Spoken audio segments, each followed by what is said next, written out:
Donc bonjour à tous.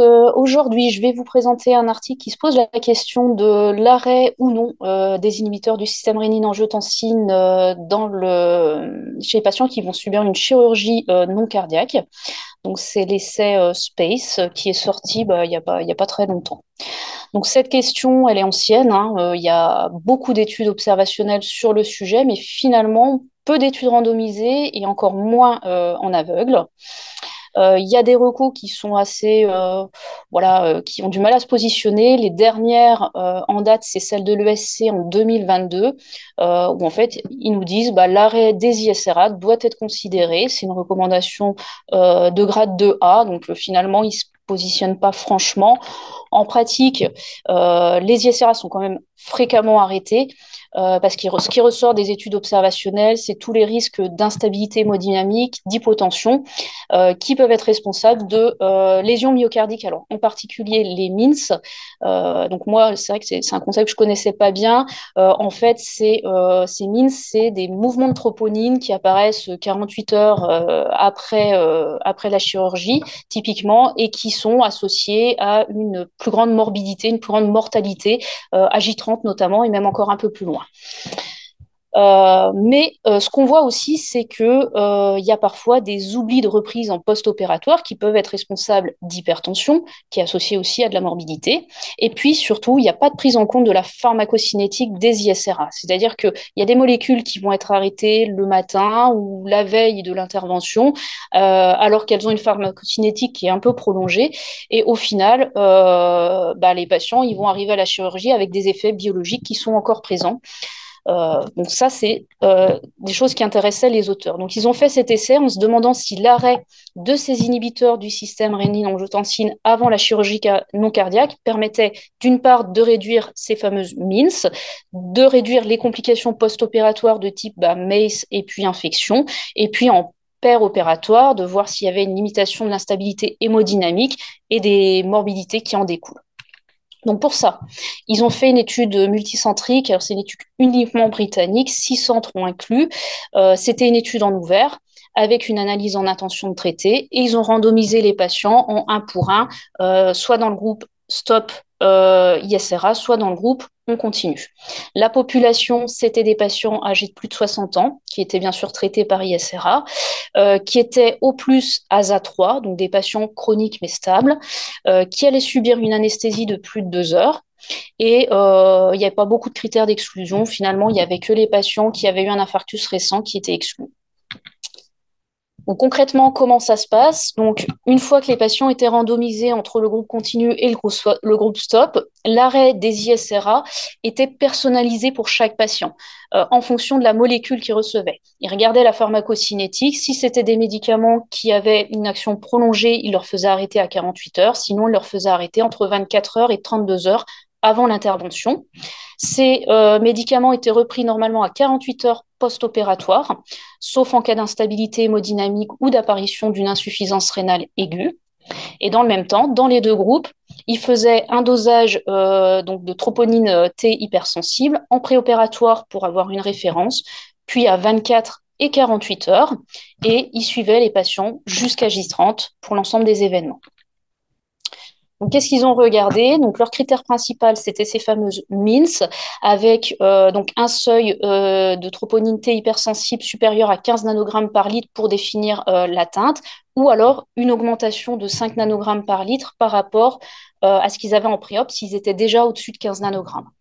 Les critères secondaires, c'était le pic maximal de ces troponines, et puis à J30, la présence d'infarctus du myocarde, d'AVC, d'épisodes d'insuffisance cardiaque, d'infection post-op et la mortalité.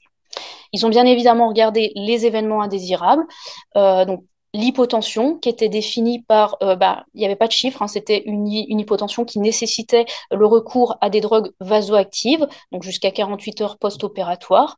Les poussées hypertensives, qui elles par contre étaient définies par des chiffres, une systolique strictement supérieure à 180 mm de mercure et ou une diastolique supérieure à 100 mm de mercure, et puis la survenue d'une insuffisance rénale aiguë, selon les définitions, les critères CADIGO, dans les 30 jours qui suivaient la randomisation.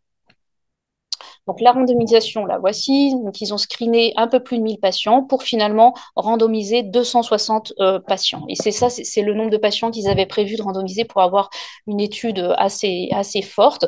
Mais finalement, il y a eu des retraits de consentement, des gens qui n'ont pas eu de chirurgie. Donc on aura 120 patients qui vont être dans le groupe STOP pour une analyse en intention de traiter, 121 dans le groupe continu.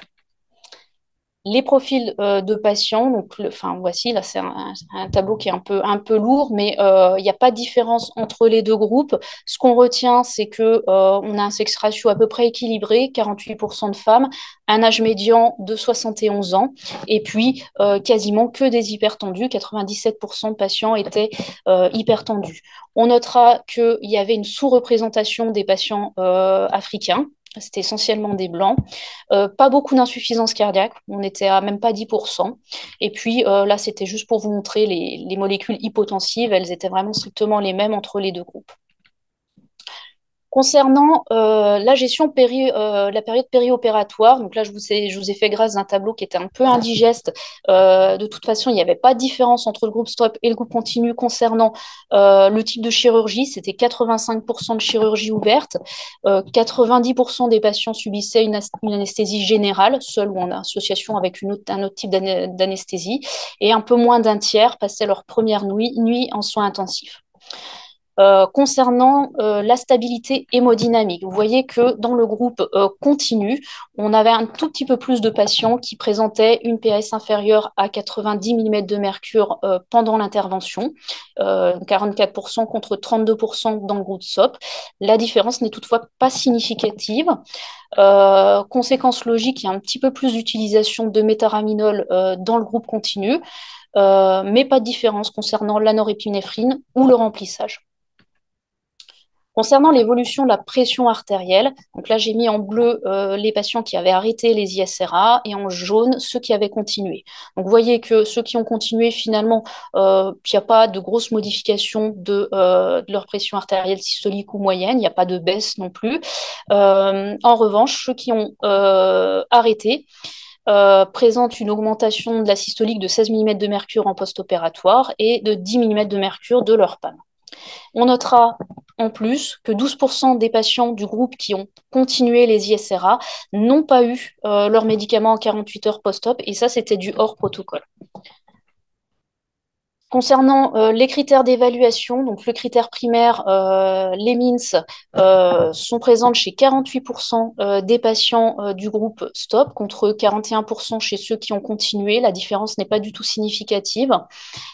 Pour les autres critères, pas de différence concernant le pic de troponine ou les infections. Et puis, vous voyez que concernant les événements un peu plus importants, on a malheureusement très peu de données, donc pas d'analyse statistique entre les deux groupes.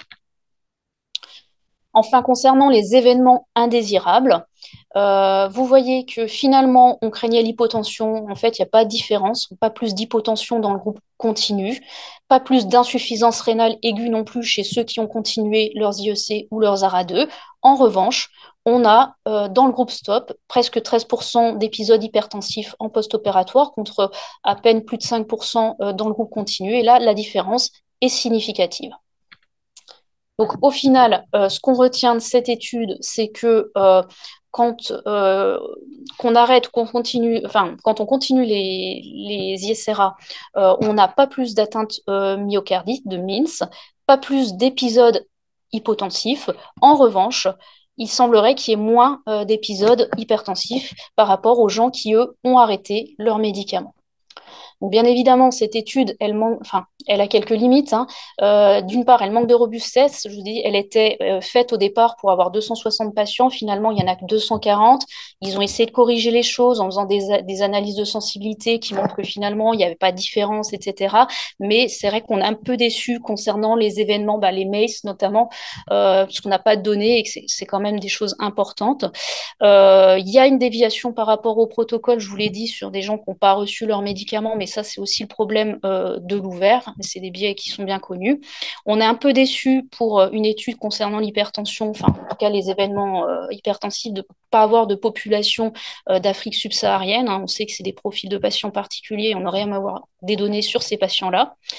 En revanche, elle a une grande force, cette étude, c'est qu'elle s'est vraiment basée sur la pharmacocinétique des médicaments pour l'arrêt. Elle a suivi les patients sur est-ce qu'ils ont pris leurs médicaments ou pas. Vraiment, c'est des choses qu'on ne voit pas dans les autres types d'essais de ce type. Donc ça, c'est super intéressant de savoir quand ont été arrêtés exactement les médicaments et quand est-ce qu'ils ont été repris et s'ils ont été repris ou pas. Donc voilà, ça, c'est vraiment leur force.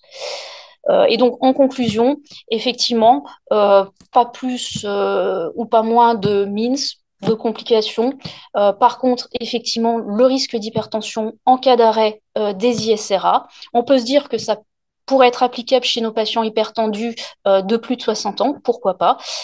Mais c'est vrai qu'on est un peu déçu concernant le manque de données chez les patients insuffisants cardiaques, qui représentent quand même une grosse partie de notre population. Chez les patients avec insuffisance rénale chronique, bon, c'est vrai que moi, en tant que néphrologue, j'ai bien cherché dans le papier, il n'y a aucune donnée sur ces patients-là.